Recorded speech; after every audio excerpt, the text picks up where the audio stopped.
சிவாய நம. அனைத்து அடியார் பெருமக்களுக்கும் வணக்கம். இந்த வாக்கு கடந்த 7/12/2025 அன்று தேரையர் பெருமானால் மதுரை சிவபுராண கூட்டு பிரார்த்தனையில் உரைக்கப்பட்டது. வாருங்கள், வாக்கிற்குள் செல்வோம். சக்கர நோய்க்கு சித்தர் பாரம்பரியத்துல ஒரு தீர்வு இருக்கா? வாங்க, தேரையர் சித்தர் சொன்ன ஒரு முறையை பத்தி பார்க்கலாம். சர்க்கரை நோயை விரட்டுற ஒரு சித்தர் ரகசியமா? இதுல எந்த அளவுக்கு உண்மை இருக்குன்னு பாப்போம். இது எங்கிருந்து வந்ததுன்னா, ஜீவநாடியில இருந்து. வாக்கு எண் 2035ல சொல்லியிருக்காங்க. குறிப்பா இந்த செய்தி மதுரையில நடந்த ஒரு கூட்டு பிரார்த்தனையில வெளிப்படுத்தப்பட்டிருக்கு.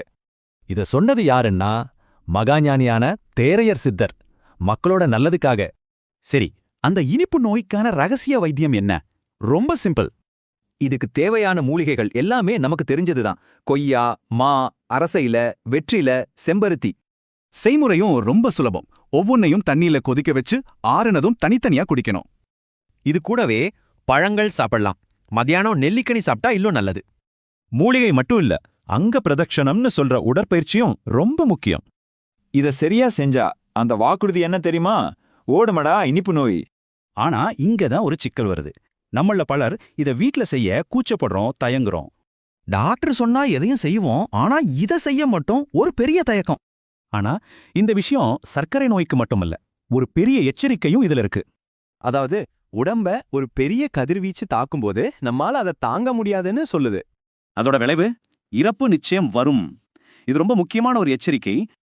அப்ப இந்த ஆபத்திலிருந்து நம்மள காப்பாத்திக்க வழி என்ன? அதுக்கும் இதே மூலிகைகள் தான் தீர்வு. இத அடிக்கடி எடுத்துக்கிட்டா உடம்புக்கு ஒரு பாதுகாப்பு கவசம் மாதிரி. தேரையர் சித்தர் ஜீவநாடி வாக்கில் உரைத்தபடி 50 மூலிகைகளை தினசரி எடுத்துக்கொண்டு வந்தால் சர்க்கரை நோய் மற்றும் தீய கதிர்வீச்சுகளிலிருந்து பாதுகாப்பு ஏற்பட்டு சர்க்கரை நோய் மற்றும் தீய கதிர்வீச்சுகளால் ஏற்படும் மரணத்தை தடுக்கலாம். சிவாய நம. திருச்சிற்றம்பலம்.